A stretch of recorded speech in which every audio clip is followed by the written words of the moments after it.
what are the biggest problems that you see fish keepers, pond keepers struggling with, and what can they do? Is it preventative stuff? Water quality. Water quality. Not of all the pond problems that we tend to see, whether it's diseases in fish, whether it's algae problems, it all comes back to, usually all comes back to the water quality. Yes, there is some exceptions. Yes, in the fish world, there is some viruses out there that make COVID-19 look like a little teddy bear of a thing. I mean, the koi herpes virus that was doing the rounds a few years ago is a fearsome thing, highly infectious, has a sort of pathogenicity, has a pathogenic rate, in other words, how many fish it would kill that it infects, of sort of 80-90%, and it would kill fish in a couple of days, and it's incredibly infectious. And of course, it's so, if fish is infected with a virus, because they can shed that virus into the water, they can then pass, that virus can be passed on so much easier than viruses that are then airborne. For us, they still need to be carried by something, with a COVID-19 when we're coughing and sneezing and things. But the fish, you can have a fish shedding virus into the water, and that virus can be suspended in the water and last for a very long time. But that is very rare in ornamental fish circles. It's more of a problem for fish in angling lakes, but that's not what we're talking about here. That's another day, I think. Yes, another day. The pathogens that are the problem for pond keepers now are the things that are sort of in the pond anyway. They're pathogens like the flukes, tiny little microscopic flatworms, that a healthy fish might have got one or two of these certain species of flukes on them. The white spot parasite that some people might have heard of, that causes these sort of tiny little sort of 2 millimeter size white pimples all over the skin and the fins of the fish, that will be in the pond anyway. They are infecting the fish at a subclinical level, in other words, without any symptoms. And the fish's immune system is keeping their presence in check. So if we then get a white spot outbreak or a gill fluke or body fluke outbreak in the pond, that means the fish are stressed by something. And that stress is usually due to a water quality problem.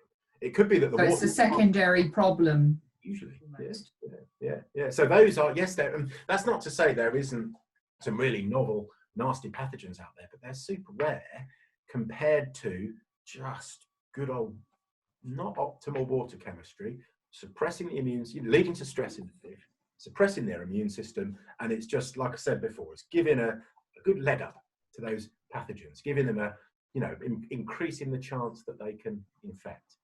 So, if we get a disease outbreak, it could be that the reason for that is because it's this sort of 2-week catch-up time from the immune system. We've got the fish have come down with some disease because the immune system's still struggling to catch up with the rising water temperature.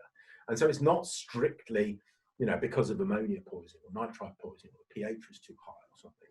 It's because the poor immune system is just trying to catch up. So maybe then we do need to add a treatment to the water to help the fish along.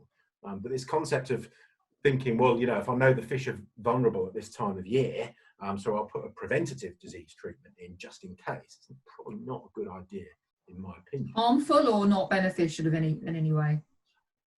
Arguable. Some people would argue that they, you should always run this preventative disease treatment. I think when we're looking at the compounds that are in disease treatments, there is a cost of them to the fish. There will be an impact on the fish. It's just that impact will be very subtle, and there'll be a much greater impact on those pathogens, the parasites. So to put something in just in case, knowing that there could be a very subtle deleterious effect on the fish, is to be avoided, in my opinion. But maybe for me, if I wanted to know if my fish were carrying a parasitic disease, I'm happy with handling those fish and sampling them for parasites and knowing exactly what parasites they're carrying are prevalent in the pond and acting accordingly. But that's using facilities that I've got access to. Yeah, so obviously, I mean, you're as you are self-proclaimed fish nerd, you are able to do that. But what about someone who their pond is their hobby, and they have that? Yeah, I think that's why we would want to be looking at the water quality first of all, because if you suspected your fish had a disease, you've got to think what sort of symptoms are they going to show, and they're going to be, if it's a parasitic disease, things that can be quite common at this time of year due to this delayed immune response effect due to the rising temperature, then those fish, if they've got a skin parasite infection, they're going to be quite itchy. And that itchiness is going to manifest itself in the fish rubbing and flicking and scratching themselves against objects in the pond. Part of the immune response, that non-specific immune response of the fish, is the fish is going to increase its mucus production. That mucus is highly protective for the fish. There's lots of sort of chemical weapons in there that can harm the fish parasites. There's antibodies that can be in the fish's mucus. So as the fish has increased its mucus production, it's going to have a sort of grey, hazy covering. If the fish's gills are infected, then that's going to hinder their respiration. So we might see them sort of gasping for oxygen at the water surface. We might see them hanging around the outlets of the filters or the fountains of the water filter where there's just that little fraction more oxygen. So if we're seeing those symptoms in the fish and the water quality is good and it's this time of year, then I would sort of cautiously think it might be time to do a antiparasitic treatment, preventative treatment, like Tetra's Medifin, as a general broad spectrum antiparasitic. But that's with the huge caveat that the water quality has got to be tested and it's got to be okay in the first place. Because all those symptoms I've described could be caused by ammonia poisoning, could be caused by nitrite poisoning, could be caused by too high a pH, too low an oxygen. And if we water quality. It emphatically is. Yeah. Okay, and what about beneficial bacteria? So yes, to help those beneficial bacteria, those ammonia and the nitrite oxidizers, they could also do with a little bit of a help at this time of year. Remember, the fish are going to be probably being fed more. The fish are going to be excreting more because their metabolic rates increase. So that's more ammonia going into the system. So that's a bigger load on those ammonia oxidizing bacteria. So those ammonia oxidizing bacteria, they're present in the pond anyway, but they've got to increase their population.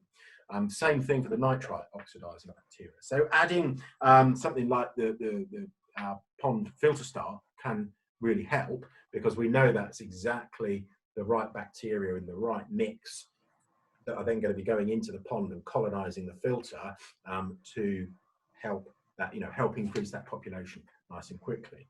We also make something called Filterzyme, which you can put in little sort of capsules that you can put into the filter that will just increase the sort of slime layer over the surfaces in the filter.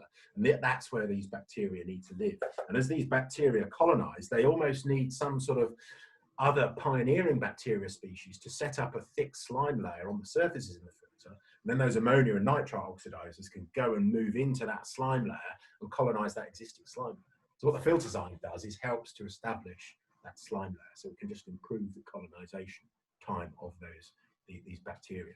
But adding those can hopefully speed us through this really vulnerable time in spring when the water temperature's rising up, because everything is becoming more active. Which means, and how frequently would you recommend people use those? I think with the Filterzyme, a dose going in with the Filterzyme, a dose going in at sort of any time as the water temperature is rising is always going to help. With the filter active, again a dose as the water temperature is rising, but then a dose when we're at water changes can help as well. But really, ideally, one would be led by the water chemistry. If you've got a problem, you've got ammonia and nitrite problems, then you're going to need to do everything you can to get that ammonia and nitrite down. So that means less ammonia coming in. The best way to do that is reduce the feeding, but it also means helping those filter bacteria along, and anything you can do to help that, which includes filter start and Filterzyme, but it can also include making sure there's enough oxygen going in, because these bacteria are totally dependent on oxygen, which we could show. I feel the nerdy need for a blackboard now, but if I could write down the chemical formulae for ammonia to nitrite to nitrate, you can see that oxygen appears in the nitrite molecule as we move from ammonia. So we need oxygen. The bacteria need oxygen for that process to work. And one thing that can stop them doing it is no oxygen or lack of oxygen.